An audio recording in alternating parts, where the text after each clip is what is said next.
Indian polity. Indian polity syllabus part को हमेशा आपको देखना है।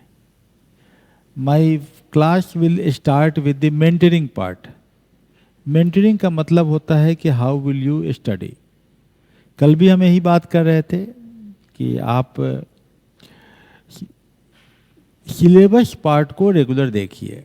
Syllabus should be at one side of your table and you should regularly go through the syllabus. Next is the previous year questions.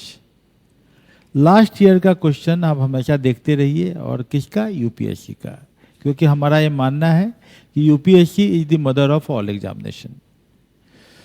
तो हम लोग historical background देखे थे, जो हिस्ट्री में भी था और पॉलिटी में भी, कॉन्स्टिट्यूशनल फ्रेमवर्क का।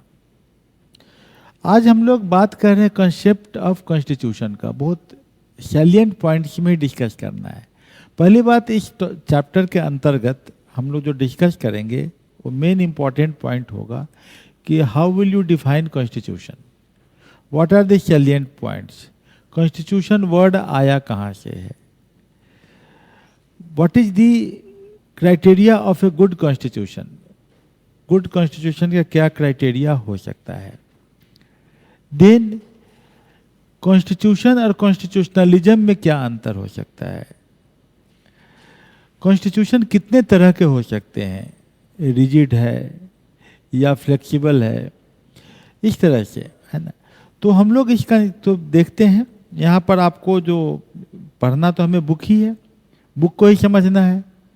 Who is your ultimate teacher? I am just a guide. Teacher is your book, book को ही समझना है। और I am helping you to understand the books only, कि how will you read the books. Constitution का meaning बताया हुआ पहले पेज में, जिसमें कॉन्स्टिट्यूशन वर्ड कहाँ से आया, Latin word establish to setup, कि इसका मतलब है कॉन्स्टिट्यूशन में टू इस्टेब्लिश और टू सेटअप।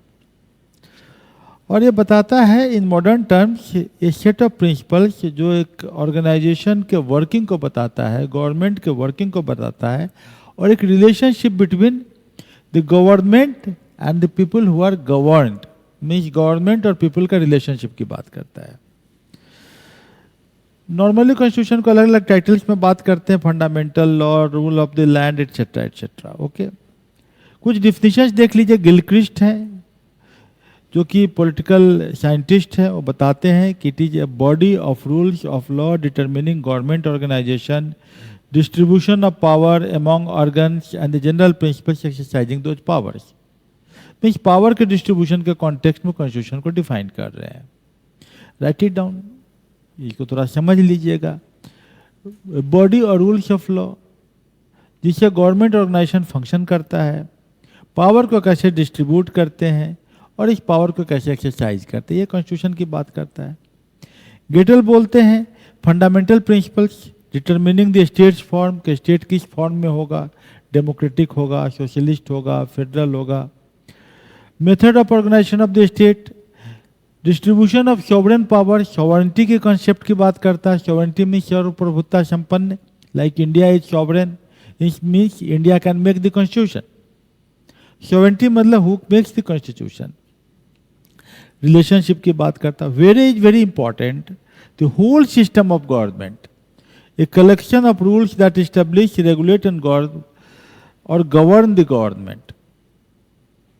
वेडन फिलिप्स का भी स्पेशल लीगल सैंक्टिटी की बात करते हैं। What are the functions of constitution, ये बाउंड्री डिफाइन कर देता है किसी भी पावर सेंटर का।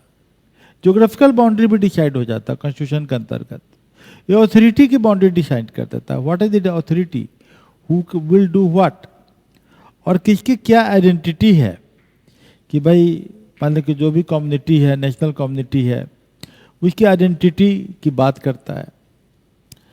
What are the additional functions of constitution, that the Elliot Bulmer का एक डिफिनेशन है, right and duties, political institutions, power distributions.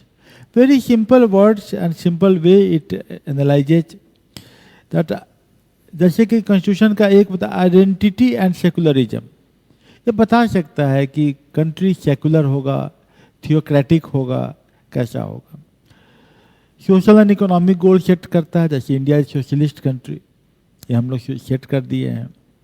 What are the quality of good constitution? Constitution छोटा होना चाहिए, संक्षिप्त होना चाहिए, ब्रेविटी वर्ड, क्लैरिटी होनी चाहिए, नहीं कि डूबियस हो, डिफिनिटिवनेस होनी चाहिए, कॉम्प्रिहेंसिव होना चाहिए, one can understand it, suitable, it should suitable as per the socio-cultural, economic and political conditions of the country.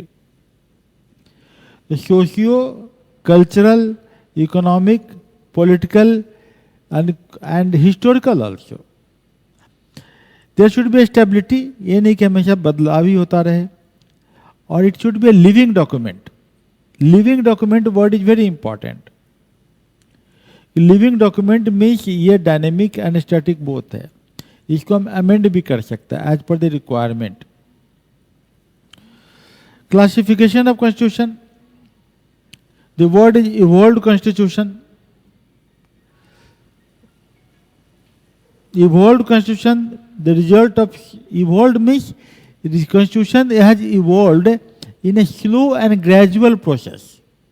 Like you have seen historical perspective में आपने देखा होगा कि 1608 में ब्रिटिशर्स आते हैं, 1600 में उनकी कंपनी स्टैब्लिश होती है चार्टर एक्ट से, 1608 में आते हैं, 100 इयर्स तक ट्रेड वार है, 1707 3 मार्च 1707 औरंगजेब का डेथ और मॉडर्न इंडिया की शुरुआत हो जाती है. 1707 से 1757 battle of Plassey, trade war again. Battle of Plassey के बाद हम लोग 1800 तक पहुंचते हैं, वहां तक देखते हैं कि डिसेंट्रलाइजेशन ऑफ पावर है, सॉरी सेंट्रलाइजेशन ऑफ पावर है. उसके बाद धीरे धीरे थोड़ा डिसेंट्रलाइज करने लगते हैं, और गवर्नर जनरल ऑफ इंडिया जो लॉर्ड विलियम बेंटिक के टाइम में हम डिसेंट्रलाइज करते हैं, 1853 में डिसेंट्रलाइज करते हैं. What we are finding a gradual and slow process by which constitution has come into place.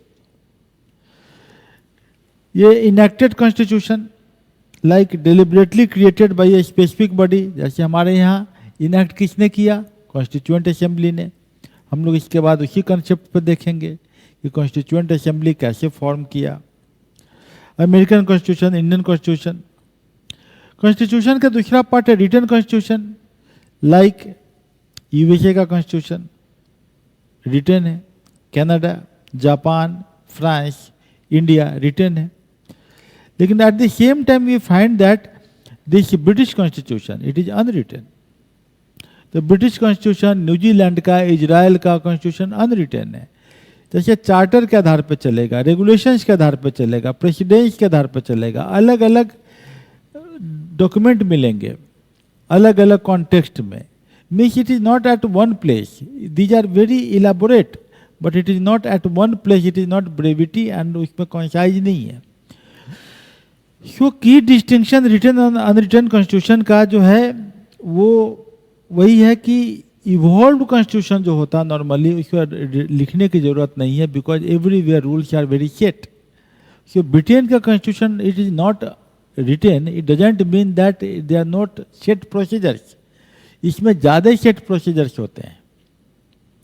Rigid and flexible, कुछ कॉन्स्टिट्यूशन रिजिड हो सकते हैं जिसमें अमेंडमेंट का स्कोप नहीं हो सकता है, लेकिन cannot be amended in the same way as the ordinary laws. So लेकिन flexible constitution means amendment is possible. UK, New Zealand. India का पोजीशन क्या होगा? It is rigid as well as flexible.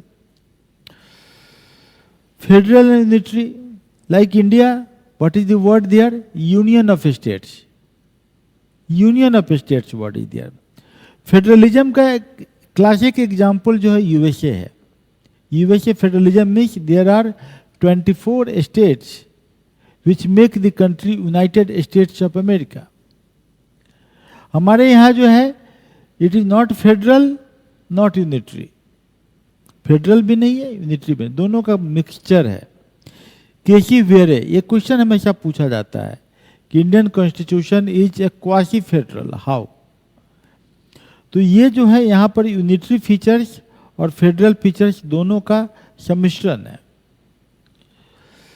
Again जो इलियट बल्मर है वो बोलते हैं कि procedural constitution, legal and political structures of the public institution या सेक लीगल लिमिट्स, इसको कहते हैं procedural constitution. Prescriptive means it just gives one indication that how it will work. Now there comes the word this one. What is constitution and constitutionalism में क्या अंतर है? Like constitution, एक dictator है किसी कंट्री में, वो कॉन्स्टिट्यूशन लिख सकता है, but it is not essential, ये जरूरी नहीं है कि उस कॉन्स्टिट्यूशन में हर चीज जो है आइडियल कंडीशंस में हो. कॉन्स्टिट्यूशनलिज्म इसमें मिसिंग हो सकता है. A country can possess a constitution without necessarily having constitutionalism. एक देश में कॉन्स्टिट्यूशन हो सकता है लेकिन उसमें कॉन्स्टिट्यूशनलिज्म हो ये जरूरी नहीं है. लाइक एक डिक्टेटर है, वो लॉ तो लिख देगा, रिटर्न डॉक्यूमेंट बना देगा, लेकिन उसमें वो बेसिक फीचर्स नहीं रहेंगे कि लोगों को क्या क्या बेनिफिट मिलने वाला है. कॉन्स्टिट्यूशनलिज्म जो है रिकॉग्नाइज करता है the necessity of government power, limitation place कर देता गवर्नमेंट के ऊपर में, means minimum enforcement of law, and unlimited power जो है वो आपका ऑथोरिटेरियन कहा जाता है. तो कॉन्स्टिट्यूशनलिज्म जो है किसी के भी पावर को रिस्ट्रिक्ट कर देता है, रूल ऑफ लॉ को आगे बढ़ा देता है. Constitutionalism is a democratic necessity. ये वर्ड आ सकता है, how to can you explain it. इस टाइप के क्वेश्चंस को आपको लिख लेने चाहिए, ताकि इस टाइप के क्वेश्चन जब आप लिखते हैं तो आपका एक कंसेप्ट क्लियर होता है और उस कंसेप्ट से यूपीएससी में मार्क्स मेंस एग्जाम में अच्छे आने लगते हैं.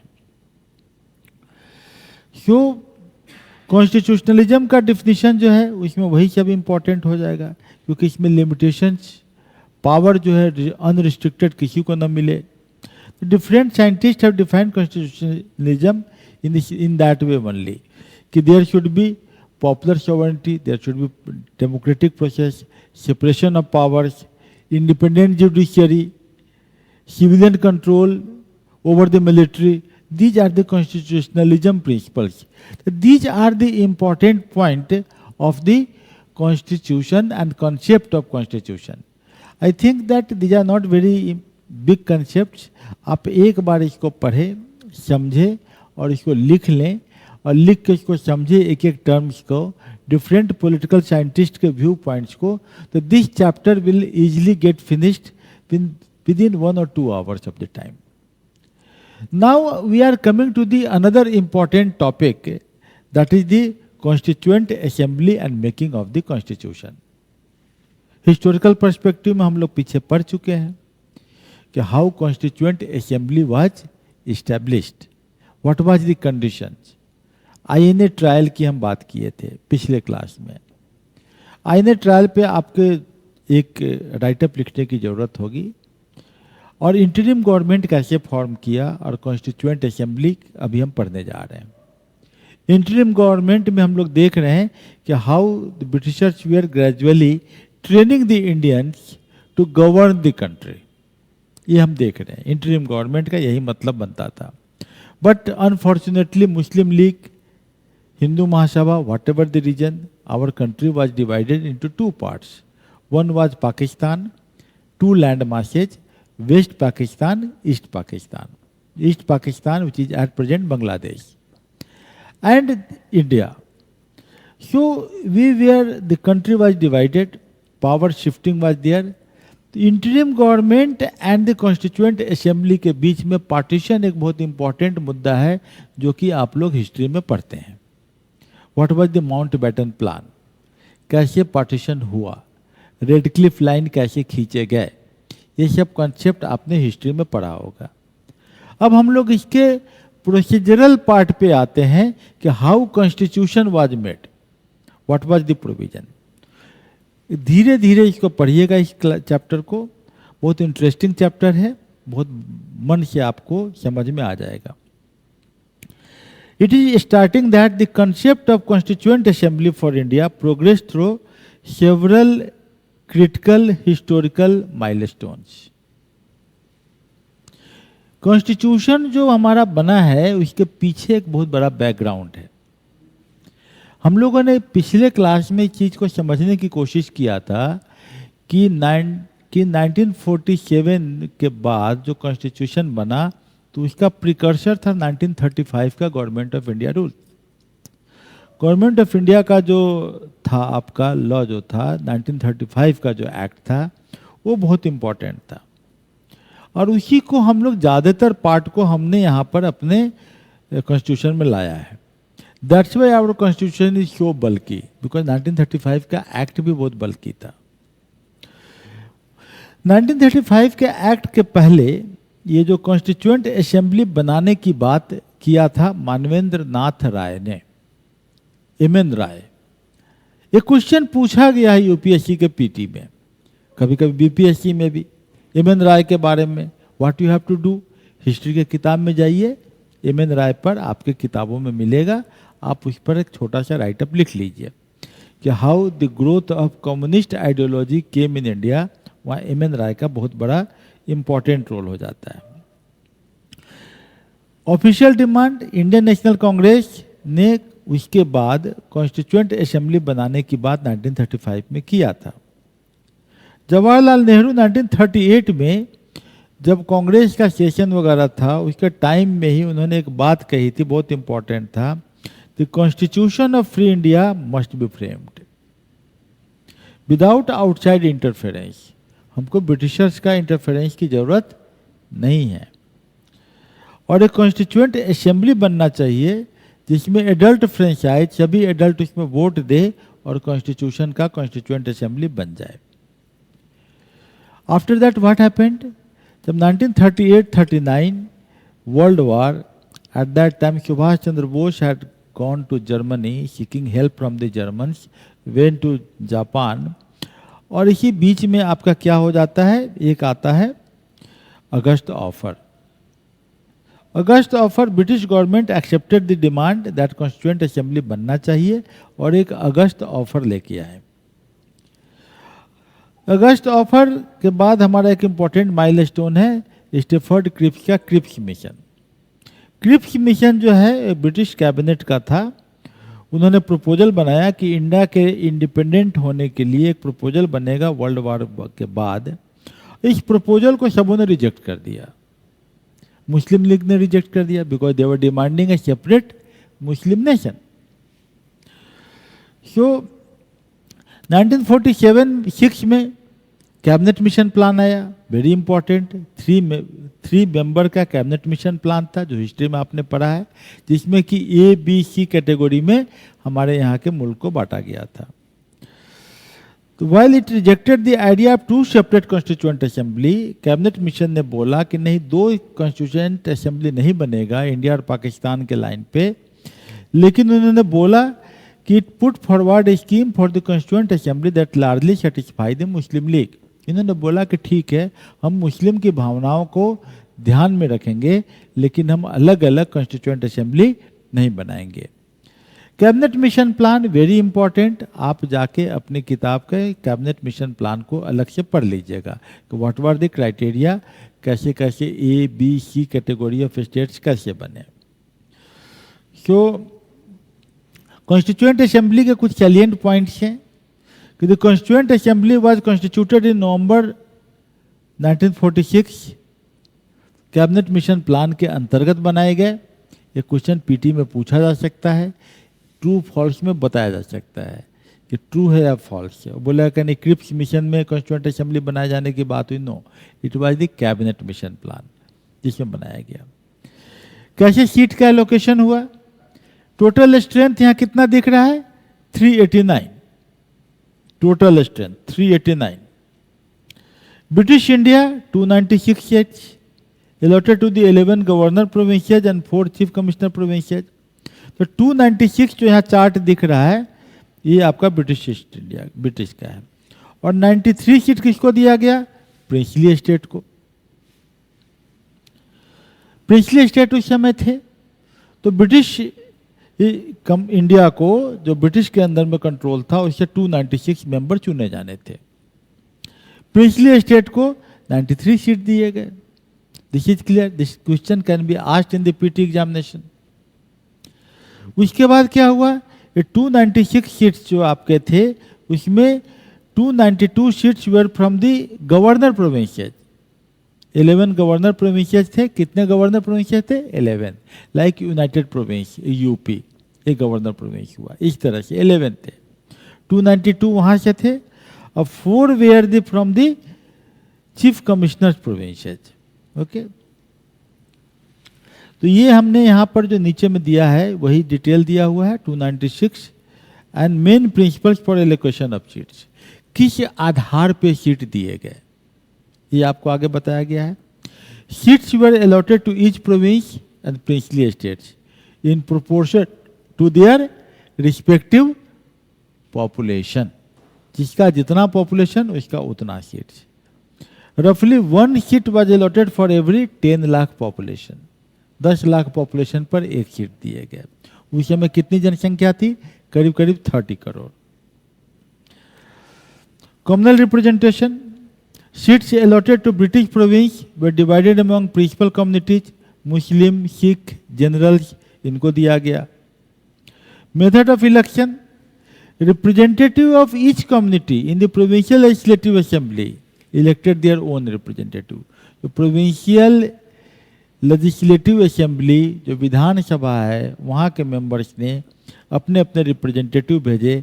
किस मेथड से? Proportional representation bye means of single transferable vote. आपसे क्वेश्चन पूछते हैं कि ये जो है proportional representation by single transferable vote वो कहाँ होता है आज के दिन में? प्रेसिडेंट के और वाइस प्रेसिडेंट के इलेक्शन में। तो यहाँ जो है 1 to 10 के सीरियल में आपको आदमी का नाम डालने पड़ते हैं और उसके आधार पे चुनाव होता है। तो हर एमएलए या जिसको बोल लेजिस्लेटिव असेंबली, इस समय उसको प्रोविंशियल लेजिस्लेटिव असेंबली कहते थे, वो लोग उन्होंने अपने अपने वहाँ से एक मेंबर को कॉन्स्टिट्यूएंट असेंबली में जो जो खड़े हुए थे उनको 1 to 10 के मार्किंग में चुना, इस हिसाब से गए। It means that they were representing the voice of the Indian population. Method of selection, princely states को बोला गया कि आप अपने नॉमिनेट कर सकते हैं। The constituent assembly was deliberately structured as a partly elected and partly nominated body. कुछ नॉमिनेटेड थे, कुछ इलेक्टेड थे, क्योंकि कभी कभी क्या होता है, democracy is the rule by thumb, कभी कभी अच्छे लोगों का सिलेक्शन नहीं होता है। That's why nominated members required to be selected. आज भी होता है, आज लोकसभा में इलेक्टेड मेंबर्स, राज्यसभा में मैक्सिमम नॉमिनेटेड मेंबर्स। तो the members of the provincial assemblies who elected the constituent assembly members were themselves elected on a limited franchise। जो हमारे एमएलए जो समय बने थे वो सभी लोग उस समय यूनिवर्सल एडल्ट फ्रेंचाइज नहीं था। जो लोग टैक्स पेयर थे वही लोग नॉर्मली वोट दे सकते थे। तो मतलब कि making the election indirect rather than directly on adult franchise, मतलब कि इंडिया के हर लोगों का उसमें नहीं था। It was on the basis of few partly elected people, जिसको लिमिटेड फ्रेंचाइज वाले से जो चुने गए थे वो लोग मिलकर कॉन्स्टिट्यूएंट असेंबली का मेंबर बनाए थे। ये कंसेप्ट आपको क्लियर हो जाना चाहिए। The detail notes regarding the July August 1947 ये हम आपको बता रहे हैं कि elections were held for the 296 seats. ये तो क्लियर हो गया, 292 + 4। 93 seats allotted to the princely states, वो वैकेंट रह गए। As they decided to stay away from the constituent assembly, जो प्रिंसली स्टेट थे उन्होंने क्या बोला कि हम अपने constituent assembly में मेंबर नहीं भेजेंगे।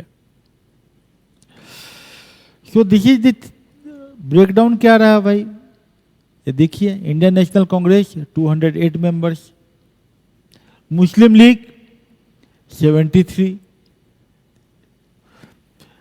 Small group independent 15। तो ये आपका ब्रेकअप है। 296 में ज़्यादातर मेजोरिटी किसकी है? इंडियन नेशनल कांग्रेस का।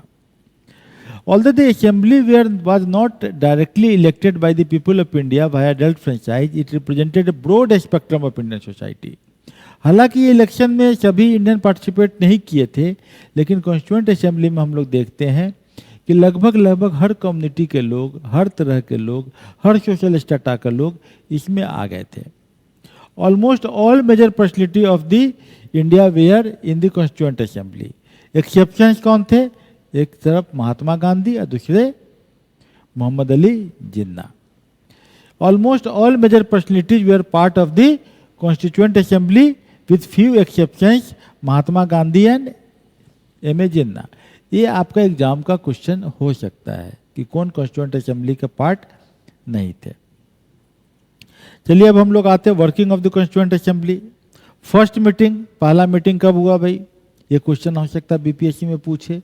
तो 9 दिसंबर को हुआ, 9 दिसंबर 1946। उसमें आउट ऑफ 296 बाकी तो लोग आए ही नहीं।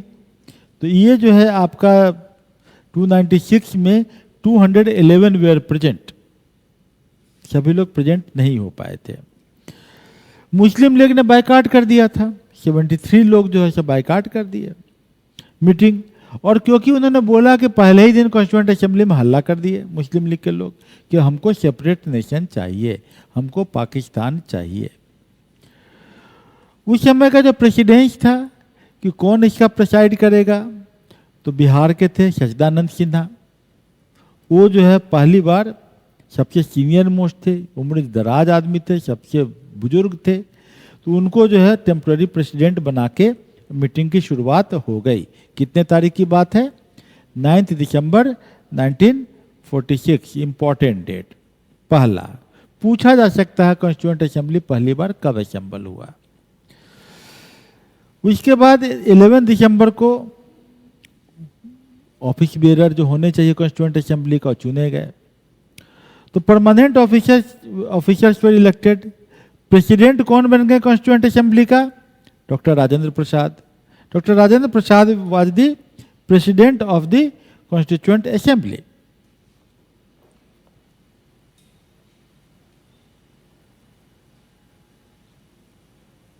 इधर कंसंट्रेशन कर। तो कौन थे? डॉक्टर राजेंद्र प्रसाद। और they were 2 vice presidents, H C. Mukherjee and V T. Krishnamachari. ये इंपॉर्टेंट है, 2 वाइस प्रेसिडेंट, एक प्रेसिडेंट बने कॉन्स्टिट्यूएंट असेंबली का। कॉन्स्टिट्यूशनल एडवाइजर जो थे वो बी.एन. राव थे। My dear students, B N. Rau का नाम आजकल काफ़ी पॉपुलर होता जा रहा है। Few people are claiming that ये बड़े कॉन्स्टिट्यूशन एक्सपर्ट थे और इन्होंने मैक्सिमम टाइम बाबा साहब अम्बेडकर को हेल्प किया था कॉन्स्टिट्यूशन बनाने में। आप प्लीज बी.एन. राव के ऊपर में राइटअप लिख लीजिए कम से कम 50 वर्ड्स का। Who is B N. राव? कहाँ जाना होगा आपको?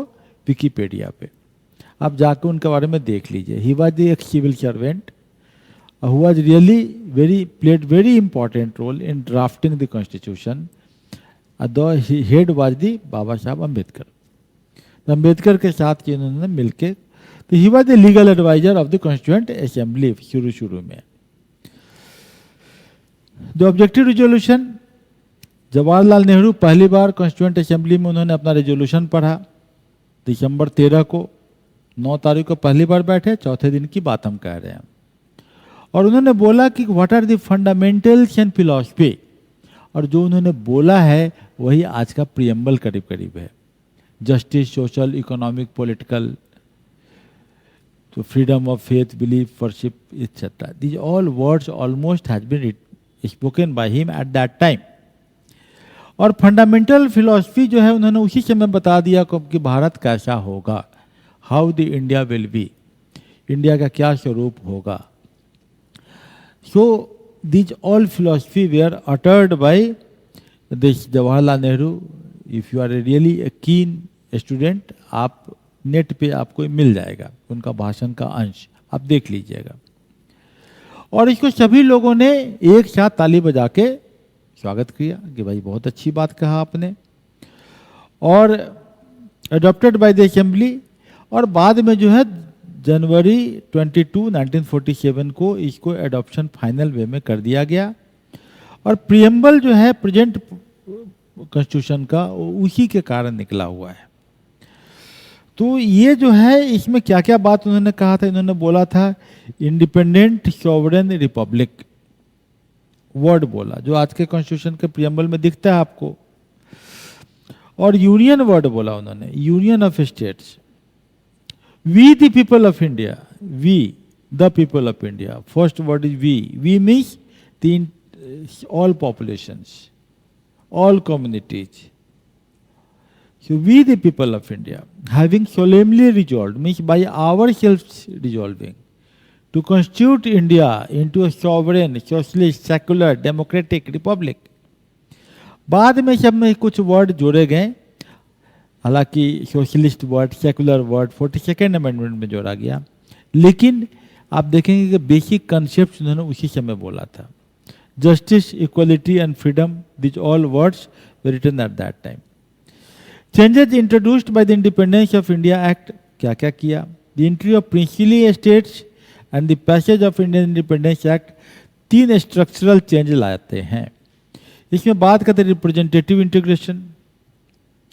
6 states joined in April 28, 1947. 6 state April में ज्वाइन किए. They accepted the Mountbatten plan. आपको माउंटबेटन प्लान को एक बार फिर से राइट अप करना पड़ेगा हिस्ट्री की बुक से लेकर. और ड्यूअल फंक्शन बॉडी उन्होंने क्या किया? 2 पार्ट कर दिया. Assembly became a fully sovereign body, constituent assembly, chair by doctor Rajendra Prasad, जो कि फ्रेम करेंगे कॉन्स्टिट्यूशन को.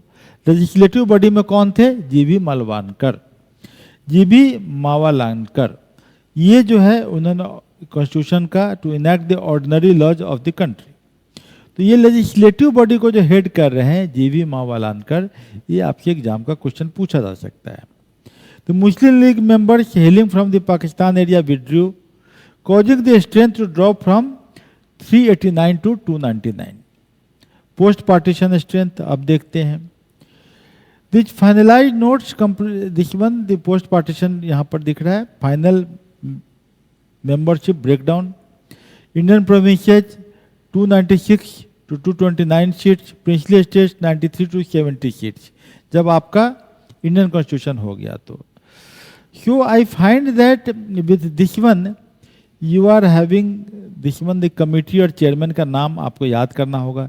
ड्राफ्टिंग कमेटी के चेयरमैन कौन है? B.R. Ambedkar. Provincial constitution committee के चेयरमैन कौन है? Sardar Patel. Union powers committee Jawaharlal Nehru. So this different committees के आपके मैचिंग में क्वेश्चंस पूछे जा सकते हैं. फंडामेंटल राइट्स के सब कमेटी है, उसको कौन चेयर कर रहे हैं? ये भी मैचिंग में पूछा जा सकता है, जेबी कृपलानी. माइनॉरिटीज को कौन देख रहे हैं? H.K. Mukherjee. So these are the post party. Final membership strength आपको बाद में ये चेंज हो जाता है.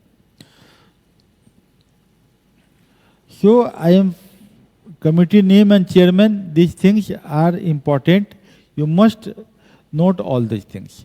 अब हम लोग आते हैं ड्राफ्टिंग कमेटी का. ड्राफ्टिंग कमेटी में बाबा साहब भीमराव अम्बेडकर, B.R. अम्बेडकर चेयरमैन थे. और इसमें जो है N. गोपाला स्वामी अयंगर, उनके साथ ये लोग मेंबर्स थे. आपका K. मुंशी हैं. तो ये drafting committee interested the task of preparing a draft a new constitution. B.R. Ambedkar, N. Gopala Swami, Alladi Krishna Swami, K. Munshi, Syed Mohammad Saadulla etcetera were the members. जो ड्राफ्ट बनाया गया, they were representing the first draft. कब आया? फरवरी 1948 में उन्होंने फर्स्ट ड्राफ्ट को डाल दिया. मीन्स देश अब आज़ाद हो चुका है. माउंटबेटन जो है हमारे वो जो वायसराय हैं, अब इसके बीच में 1950 के पहले 26 जनवरी 1950 रिपब्लिक डे के पहले के बीच की कहानी है. यहाँ पर ये क्रोनोलॉजी देख लीजिएगा. फर्स्ट ड्राफ्ट कब आया, सेकेंड ड्राफ्ट उसके 8-9 महीना बाद आया, 141 डेज लगा, 3 रीडिंग की जा गई, general discussion, second reading and third reading. Then the constitution became the settled. Final adoption कब हुआ? नवंबर 26, 1949. 26 नवंबर 1949 को हम लोग क्या मानते हैं आज के दिन में? कॉन्स्टिट्यूशन डे मानते हैं. कॉन्स्टिट्यूशन के प्रियम्बल में लिखा हुआ है, on this 26 November 1949 we do hereby adopt, enact and to give our self this constitution. ये वर्ड वहाँ दिया हुआ है. So this is the historic perspective of the constitution. Constitution में जो है हम नवंबर 26, 1949 को क्या दिया गया? एक प्रियम्बल लिखा गया, 395 आर्टिकल्स, 8 शेड्यूल्स. अभी हमारे पास कितने शेड्यूल्स है? 12 शेड्यूल्स है. Okay. So this is the role of the Baba Saheb Ambedkar. You go through it, this one. So enforcement of the constitution, 26 January 1950, Republic Day, Purna Swaraj. Why? Because on this day only, on the bank of Ravi in Lahore, in 26th January 1930, under the chairmanship of Jawaharlal Nehru, historic moment was there कि उसके पहले मोतीलाल नेहरू थे। मोतीलाल नेहरू से किसको जाता है कांग्रेस का chairmanship? वो जाता है आपको जवाहरलाल नेहरू को। Jawaharlal Nehru became the president of the Congress. उन्होंने बोला कि हम अपने आप को अब आज़ाद महसूस करें, आज़ाद फिजा में हम अपने आप को सर उठा के चले, माने कि हम आज आज़ाद हैं। उसी दिन की यादगार में 26 जनवरी 1950 को हम लोगों ने रिपब्लिक डे सेलिब्रेट किया। सो 26 नवंबर को इन्होंने कॉन्स्टिट्यूशन मिला और हमें ये मिल गया है। कॉन्स्टिट्यूशन रिपील्स टोटल 395 आर्टिकल्स है और this way we find that constituent assembly ने कॉन्स्टिट्यूशन बना के हमारे देश को दे दिया। कुछ लोग क्रिटिसिज्म करते हैं कि भाई ये जो है सभी लोगों से रिप्रेजेंटेटिव नहीं है, it is not a sovereign body, नहीं था वो, बहुत दिन लगा दिया कॉन्स्टिट्यूशन बनाने में, बहुत लेंदी कॉन्स्टिट्यूशन बनाया गया। This criticisms are there but there are basic grounds to counter those criticisms. So ground क्या है भाई कि किस कारण बहुत दिन लग गए? तो किसी ने बोला कि भाई ये तो ड्राफ्टिंग कमेटी नहीं, ड्रिफ्टिंग कमेटी है, बहुत टाइम लगाया इन्होंने। These all things are there. ये ग्राउंड है इसके। बोरोड कॉन्स्टिट्यूशन है, अलग अलग देशों से लिया गया है। तो here we are giving the defences also at the same time कि भाई क्या डिफेंस इसका है। इसका डिफेंस है कि नहीं भाई, though it was seems like borrowed but it has evolved from our own process. तो our constitution is very unique, very good, and we are finding that these all articles are given there. So जैसे मान लिया कि हम लिख रहे हैं यहाँ पर कि first union and territory article 1 to 4 के बीच में आ जाता है, सिटीजनशिप आर्टिकल 5 to 11 के बीच में आ जाता है, fundamental rights article 12 to 35, directive principle 36 to 51, fundamental duties जो 51A कभी कभी पूछा जाता है कि under the fundamental duties only. Union government 52 to 151 के बीच में आ जाता है, जिसके अंतर्गत हम एग्जीक्यूटिव में प्रेसिडेंट, वाइस प्रेसिडेंट, पार्लियामेंट सबकी बात करते हैं। स्टेट गवर्नमेंट 152 to 237 के बीच में आ जाता है। तो दिस वे कॉन्स्टिट्यूशन के डिफरेंट चैप्टर्स का हमने यहाँ पर एक ओवरव्यू आपको एक दिया है। You please go through it और इसको एक बार, दो बार, तीन बार इसको समझने की कोशिश कीजिएगा। आपको ये जो है डिफरेंट जो 12 पार्ट ऑफ द कॉन्स्टिट्यूशन जो हम लोग बात करते हैं वो भी आपको यहाँ समझ में आएगा। और this way I think that with this you will cover this Indian constituent assembly and the salient parts of the constitutions. Okay, context में हम लोग जो different schedules of the constitution है उसको थोड़ा सा एक बार ओवरव्यू कर लेते हैं। जैसे कि हम लोगों ने 12th शेड्यूल्स की बात किया था, हम लोग एक काम करते हैं यहाँ पर सीधे हम लोग आते हैं 9th शेड्यूल्स में।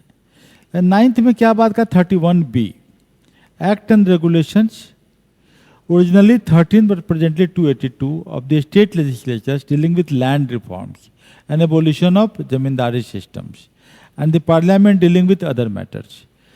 ये जो आपका लैंड रिफॉर्म्स कभी कभी कैसे क्वेश्चन पूछता है कि लैंड रिफॉर्म्स किस शेड्यूल्स में आता है। Like 10th schedules provision related to disqualification of the members of the parliament and state legislatures on the ground of defection. ये पिछली बार का क्वेश्चन पूछा गया कि डिफेक्शन का जो लॉ है वो आपका किस शेड्यूल्स में है। तो ये जो है आपका 10th शेड्यूल्स में है। पंचायती राज इंस्टीट्यूशंस के बारे में किस में है? तो 11th शेड्यूल्स में है। तो specify the power, authority and responsibility of panchayat.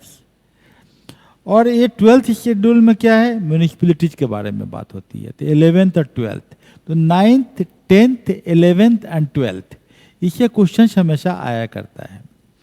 तो 9th schedules and judicial review कभी पूछा हुआ क्वेश्चन है।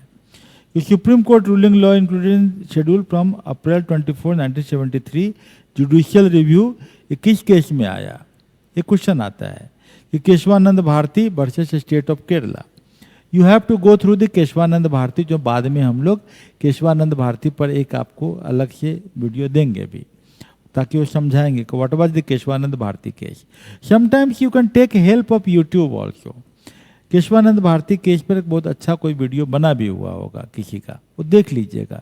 Entire thing will get clear to you. ये थे शेड्यूल का इवोल्यूशन कैसे हुआ कि Sindhi was added 21st amendment act of 19, Sindhi language add किया गया, कोंकणी, मणिपुरी, नेपाली वॉज एडेड। तो डिफरेंट लैंग्वेज का एडिशन के कॉन्टेक्स्ट में बात हुआ है। So I am finding that ये जो डिफरेंट कुछ कॉन्स्टिट्यूशन से हमने क्या पार्ट लिया है वो भी यहाँ पर हमने चार्ट में बना दिया है कि which part has taken from the which part of the constitution. Like procedure established by law from the Japan we have taken. South African constitution से क्या है, election of the members of Rajya Sabha. French constitution से हमने लिया है fraternity का concept, liberty, fraternity, equality. Soviet से हमने लिया है fundamental duties and ideals of justice. Germany constitution से लिया है suspension of fundamental rights. So we are finding that this chapter is very important. और इस चैप्टर में आपको दिया हुआ what were the criticism and salient features of the constitution. इसके आगे के क्लास में हम लोग देखेंगे कि what were the salient points of the constitution. So I think that with this one you are having the sufficient foundation so that you can read the Constituent Assembly chapters.